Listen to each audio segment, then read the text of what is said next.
So today we will start with domain 4, that is communications and network security. Now, if you look at communications and network security, why communication and network security is important for information and cybersecurity process. First part is when we saw data, right? We saw data at rest. How do we secure it, right? We use encryption, and we take care of the media, where it is stored. We take care of the memory where it is there, right? So we saw all that. Now comes the data has to move from place A to place B, right? And once the data is traveling, you need to save it once it is traveling through any communication medium. Okay, so that's why communication security is important, and communications cannot exist without a network. So if there is no network, okay, how will the communication happen? So you need a network. Now, network could be as simple as me and you speaking in front of each other. The ear becomes the network. The sound waves becomes the media, right? The ear becomes the medium basically, and the sound waves becomes, I'll say, the carrier, which carry your information from my mouth to your ears. Okay. The moment the distance between two people go away, we need to incorporate some kind of network to enable our information passage from place A to place B. Okay, and that's why this information, if it is going, anybody can tap into it and listen to it. And that's why communications security is important, because the data goes in motion in a network, right? That is the principal requirement, right? So what we will do, we will see how to implement secure design principle in network architectures. Okay, once we see network architectures, we see how do we implement design considerations for secure network architecture, and what are the secure network components. Okay, that is the objective, right? Now, first is everybody talks about is OSI layer. Now, what is OSI layer? OSI is a reference model. Okay, it's a reference model between two information systems to speak to each other.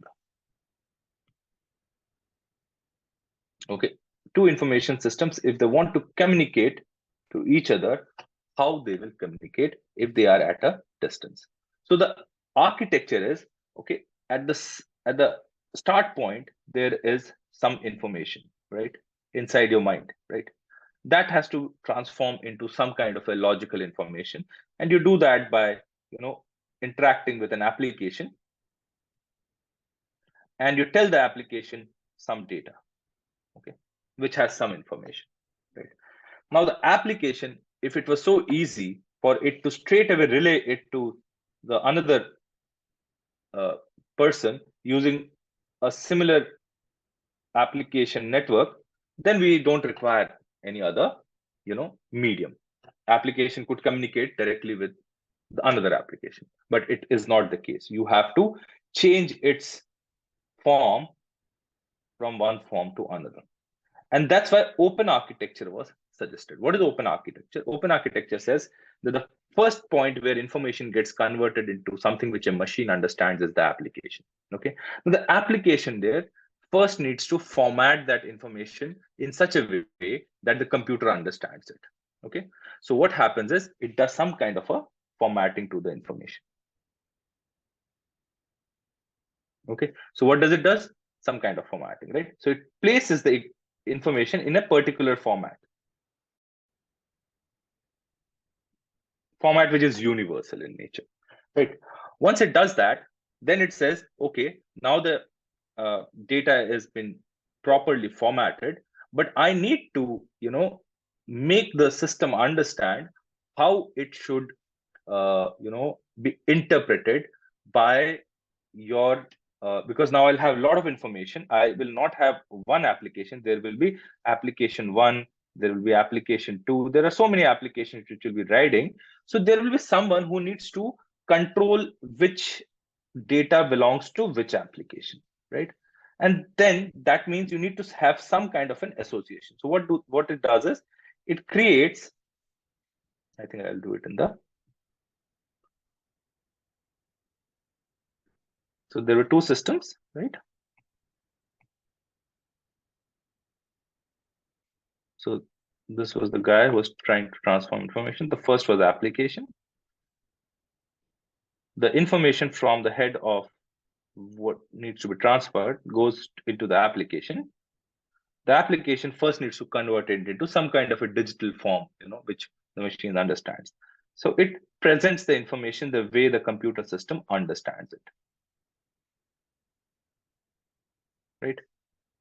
And now the information has to be passed onto the next station. Okay. So then it creates something called a session. Okay.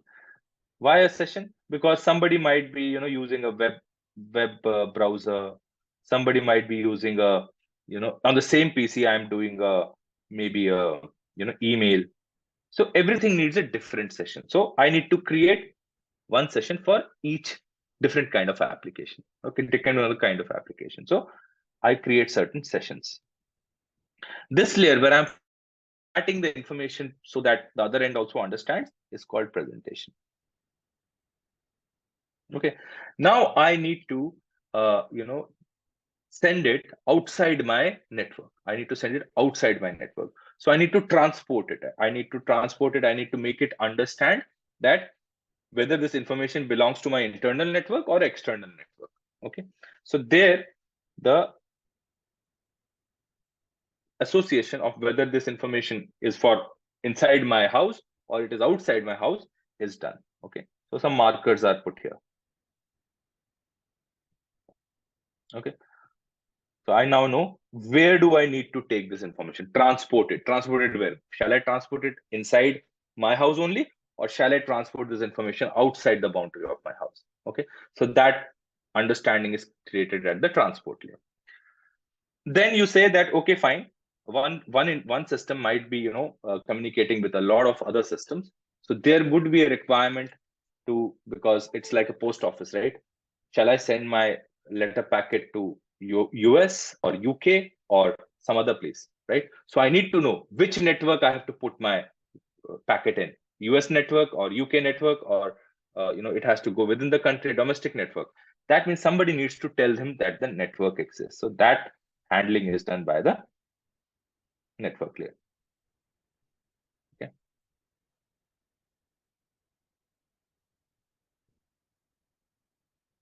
So now I know where do I need to go. Okay. Then finally is what happens is once I've come to the network layer, now I want to in a network there will be many endpoints, right? Somebody will have house number 1, house number 2, house number 3. Now how do I, in one society, how do I find out which house this letter has come from? Okay, so that is decided by something called the MAC layer. Okay, MAC layer or logical link layer. Okay, so some kind of information is added to tell that which particular house does this information belong to. And finally, this layer also decides that now whether this letter will go via ship or via air or via email, whatever, whichever system. So that it tells the physical layer that, hey, listen, you need to put all this information into an optical fiber cable or a copper cable or a 4G connection or a 5G connection. And that's how the packet encapsulation, this process of putting the information from your head to what actually goes on the medium, is called encapsulation. Right? And then you transfer the signal to distant end where a packet reaches, and the reverse happens. You first tell, okay, this packet has reached me. Now, firstly, which machine does it belong to? There are hundreds of machines in my. So from that, I come to know from the MAC layer. Right. Then second, I say, okay, it has come to me from which network? The US network or the UK network or the the India network? Which network has it come to me from? Okay, fine. Physically, it has reached my gate of my society. But now, which house does it have to go to? Okay, and from where it has come? So that is decided at, again, decapsulation at the network layer.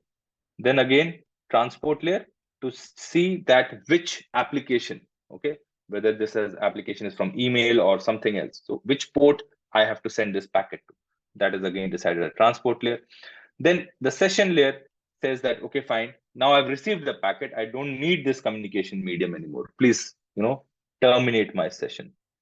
And then finally, it again arranges the packet in which the application understands the presentation layer, changes the format in which the human being understands. Okay, this is the open system of information exchange. Okay, any doubts?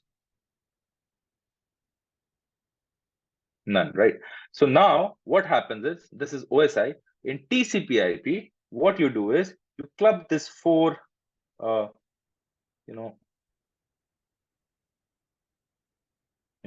no? You club these four upper layers and make it into application layer. Because most of this part is done on software. So this is application layer, and the balance is the network layer, or the TCP/IP is done in this way. Okay. So TCP/IP is nothing but clubbing up the four layers and merging these four layers in a manner which is, since it is implemented in software, so that becomes the application layer. Okay, and it handles all the presentation, session, and session. Okay, not the transport layer. Transport layer is not part of the TCP/IP. Transport layer is a different part. Okay, so all these three parts are software in nature, and transport is somewhere between software and hardware. So transport is a different layer. In TCP/IP, the first three layers are merged and are implemented in application. Okay, so this was the open system of information exchange. Okay, this is called the OSI, right? Open system architecture. Okay, so this OSI layer, this was a reference architecture. It's open architecture. You can implement it in many ways, right? So encapsulation is the process by which, so what happens is, actually now what happens is, you put in information, right? ABCD, it is now changed into binaries, bits. And every layer adds its some kind of information, some information is added by each and every layer. Okay, and once it is received at the bottommost layer, then it is sent on an electrical signal, right? And finally, what happens is, at the distant end, again this decapsulation happens. Now in OSI and TCP/IP, there are some particular terms which have been given to you. When the information is traveling from layer 765, that is from top to bottom, okay, they are called protocol data units, PDUs. Okay, then once it reaches the transport layer, right, it is called a segment or a datagram. Once it reaches a network layer, it is called a packet. Why? Because packet signifies that it has reached the post office. Network is responsible for doing the post office work. Okay, and in layer 2, it is called data link or frames. Here you associate it physically with the machine, from which machine this information is going out. Okay, and then finally at the physical layer, it is called bits, where it is going as a physical bit, 0/1, right? Now that is how the entire process of encapsulation and decapsulation happen. Okay, now application layer, it is where your protocols, all the protocols you hear, okay, HTTP, HTTPS, okay, session management, all application related to application layer protocols work on this particular layer. Okay, presentation layer is how you form the information. Generally, computer systems understand convert human beings information into hexadecimal. Okay, generally the systems speak in either ASCII or hex, right? So this is the way in which the language is interpreted. Your language is interpreted for efficient processing. Presentation layer is also where you carry out encryption. Okay, you can carry out encryption and compression. Now please understand, there is no defined layers. Okay, this is hypothetical layers. Okay, that means once you have input the information, then the encryption layer may be working at the same level at the application layer, but it is just a hypothetical layering that you are now into the presentation layer, where you're trying to format the information in which you want to pass it to the lower layers. The session layer maintains the communication between two entities. Okay, what happens, how generally a network is? Okay, generally a network is, you have a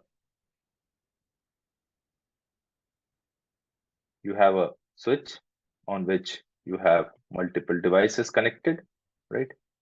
Now, then you have a router, okay, which is connected to your ISP, Internet Service Provider. It goes through your internet cloud and finally reaches the destination end to their switches and to their network, right?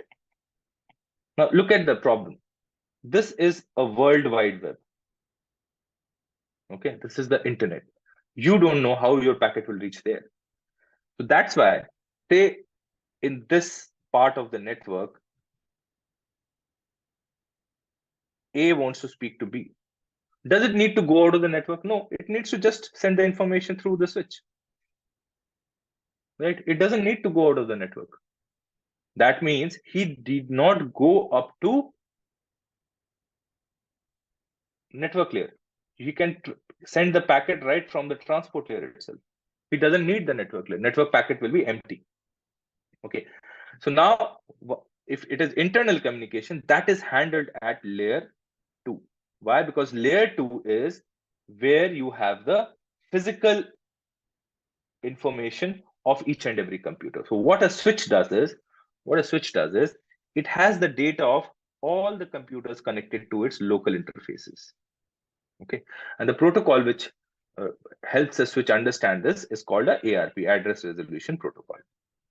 Okay, so what happens is, inside the network there is no problem, you don't need a network, but the moment you have to go outside, okay, you need to tell your network that where you are going. Okay, and that is what the router does. The router throws your packet to a network where you need to go, and once that happens, what happens is a session is created. Now this session management is done by the session layer. Okay, just a second, guys.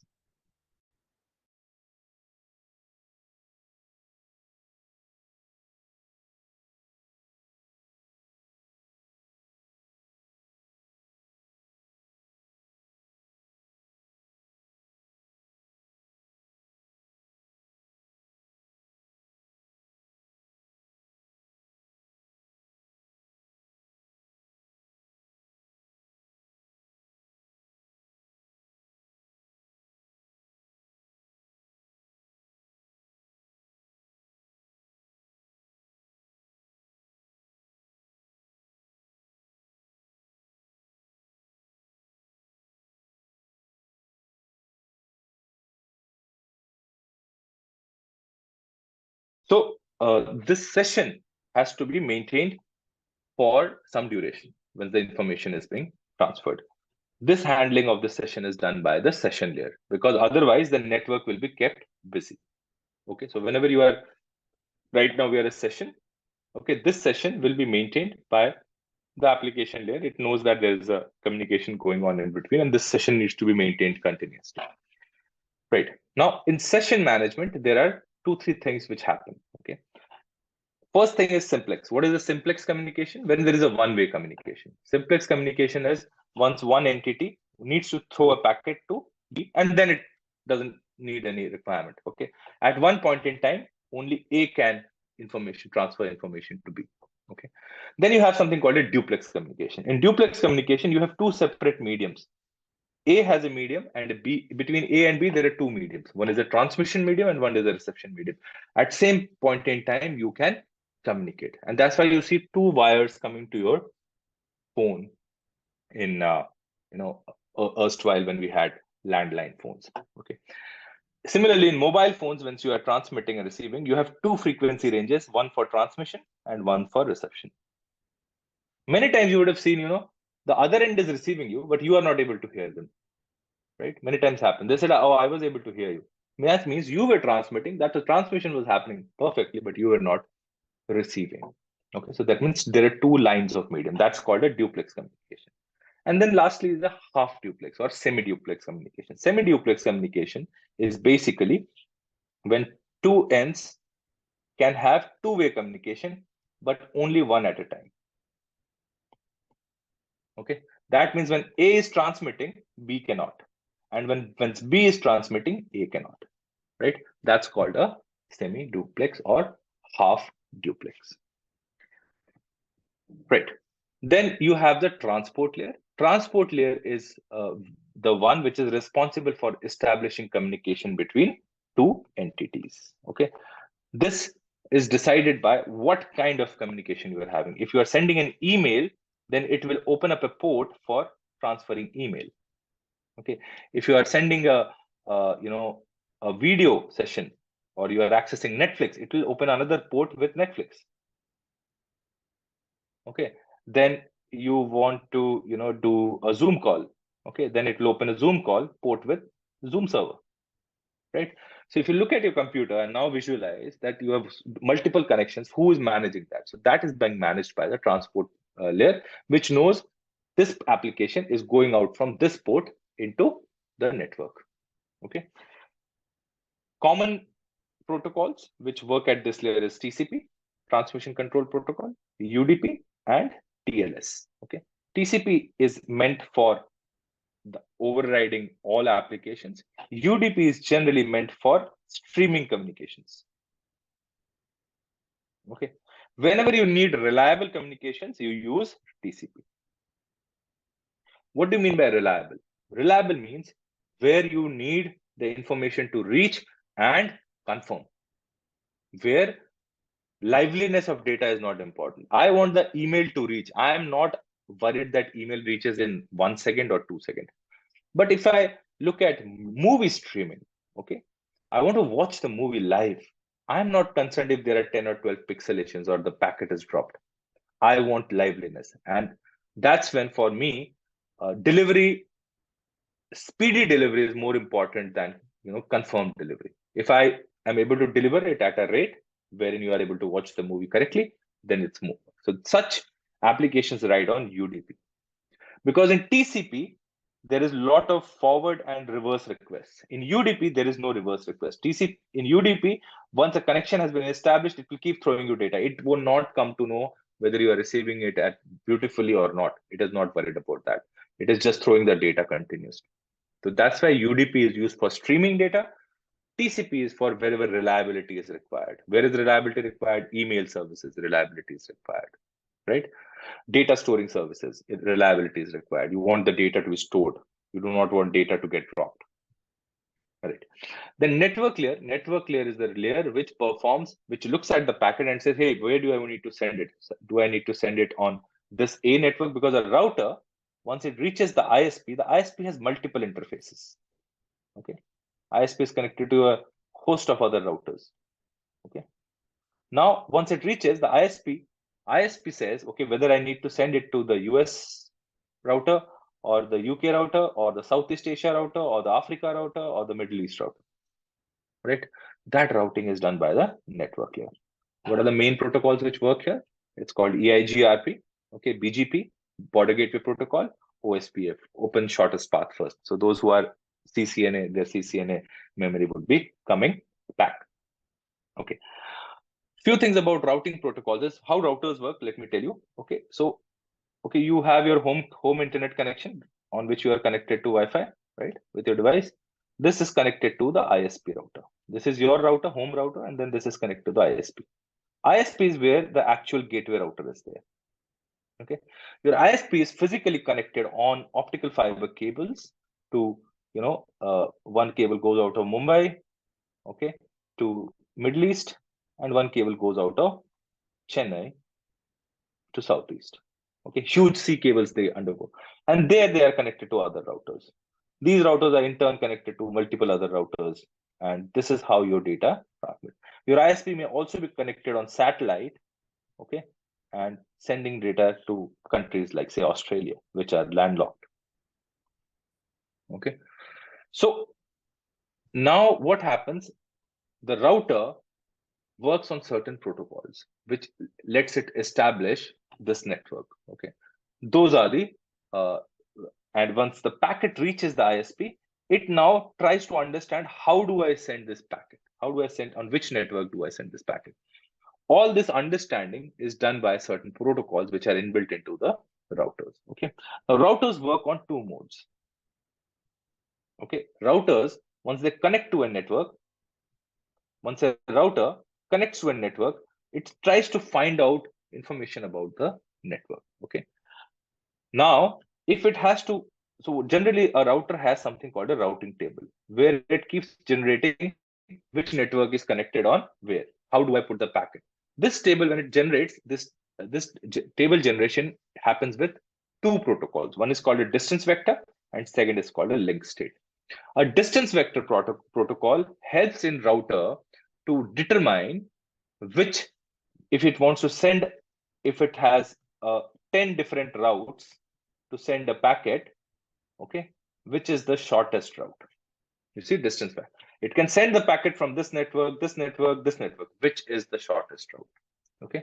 Such protocols make the router understand what is the shortest path. What is the number of hops? 1, 2. What are the number of hops here? 1, 2, 3.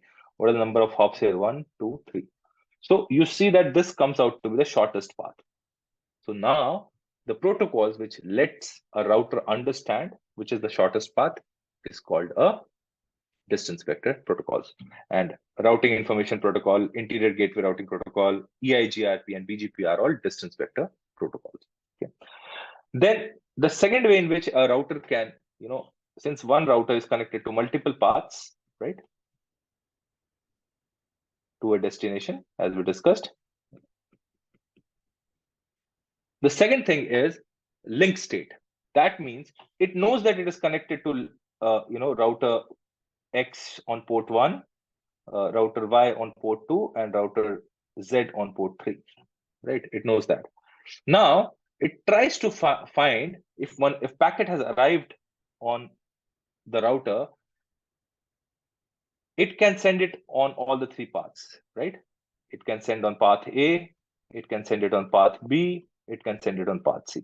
But which is the most efficient path? Okay, the most efficient path maybe, it might be aware that this link is down. What is the state of the link? Or this link is slower. How does it find out? Is it sends a packet and there is a return echo packet which comes. It sends one packet in this direction and it notes down the time taken by the return packet to come to itself. Similarly, it does for this router, this path, and similarly it does for the third path. So now it knows distance, that is time wise, which is the shortest path. Okay, and whenever a packet comes to it, it puts the packet on the shortest path. Now the shortest path, generic, basic, Prakhar, very basic, that what is the distance? You need to do a little bit of research here. Okay, that is your protocols will not come directly, but one odd question might be there. Okay, so you need to understand that part, right? So these protocols, you have to understand what is link state and distance vector. Okay, that is the understanding which you need to have. The two routers, how will they determine which is the best path? So link state is one, it finds out which is the shortest link. Protocols which help them understand that is OSPF and ISIs. Okay, OSPF is open shortest path first. Some bit of memory is required, but questions will never test you on your memory. Questions will never test you on your memory. That I can assure you.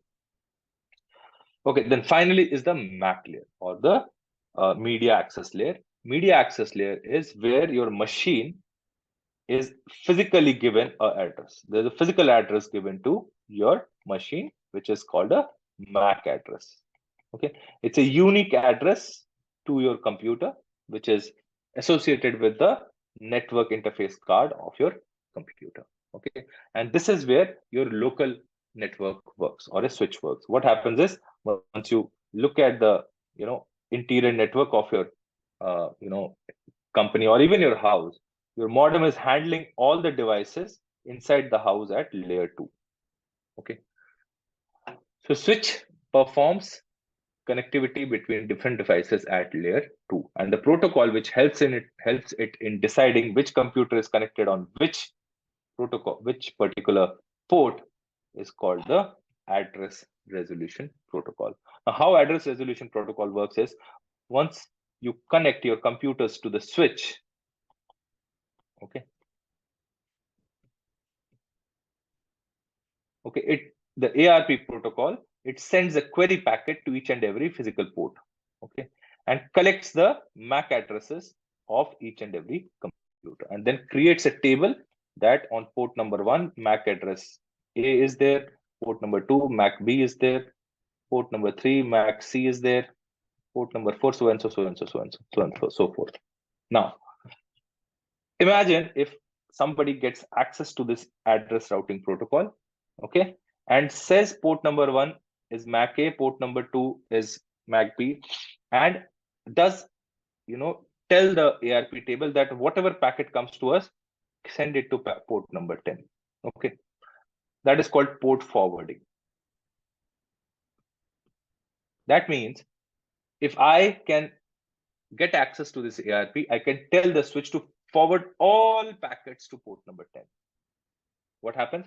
That's why security of switches is so important, because if some technician comes and has access to your switch and forwards entire data of your switch onto port number 10 and attaches a device through which it can exfiltrate all data. Okay. Also, erstwhile hackers used to get to the ARP and corrupt the ARP, launching a denial of service attack. Okay, that is also a type of attack at layer 2. MAC address, I told you, it's a 6-byte address. So 1 byte has 8 bits. That means it is a 48-bit address. Okay, and the first 3 bytes are the OUI, that is the vendor address, and last 3 bytes are the machine address. Okay, so all computer vendors or the NIC card manufacturers are given a particular set of numbers, and we can find out this computer has been manufactured by which vendor. Okay, and finally is the physical layer, where all the information comes and your NIC card decides whether the data has to go in an optical fiber cable or on a radio wave or on a copper cable. Okay, so it decides what is the medium and what kind of voltages has to be sent for interpretation of the data. Right. TCP/IP, as I told you, it is again a hypothetical conceptual segmentation of data. Okay, TCP/IP is the protocol which was designed by Department of Defense in 1970s. Okay, and it was never designed for a very big network. It was designed for 2 institutions to speak to each other. First adopted by colleges of US, but it was adopted so easily. It was so simple protocol that it got adopted very, very easily. And there were numerous vulnerabilities in TCP/IP because it was never meant for security. It was always meant for ease of communications. There are numerous vulnerabilities on the TCP/IP protocol. Okay, SYN flood attacks, DOS attacks, fragmentation attacks, oversized packet attack, MITM, hijack. I'll explain to you as we go ahead. Right, that is what you need to understand. Okay, it is very easy to analyze network packets. Okay, because TCP/IP is open protocol. You can, if you are on a wireless network and if it is not encrypted, right, you can just open your Wi-Fi network and run a program called Wireshark. Your Wireshark will help you, catch each and every packet on the network. It's as simple as that.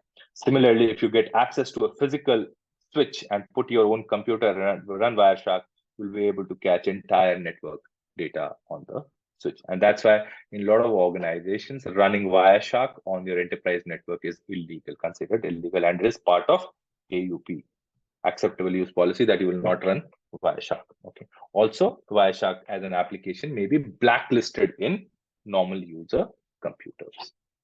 Okay. Some common application layer protocols which you should know is Telnet, that is TCP port 23. Okay. Telnet helps you in having a remote access to your computer. Okay. Then you should know SMTP, which is used for emailing. It uses TCP port 25. Okay. Now TCP, okay, once you do TCP/IP, once you look at TCP/IP, it's actually a 32-bit address. Okay, that means 2 raised to the power 32. That means 65,535. That means that whenever a computer is working, the TCP can open 65,535 ports logically. But whether the computer can handle so many ports is a question mark. But TCP logically can at one time handle 65,535 connections to different computers. Okay, that's why so many other different applications can run on your computer. Email is also running, your voice is also running. Some you are watching some video also.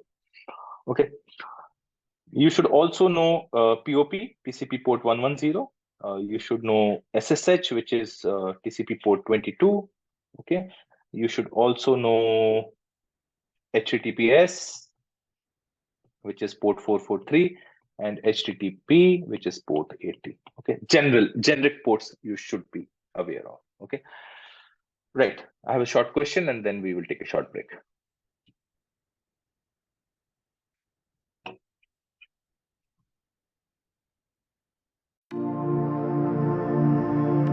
Thank you for watching. Don't forget to subscribe our channel.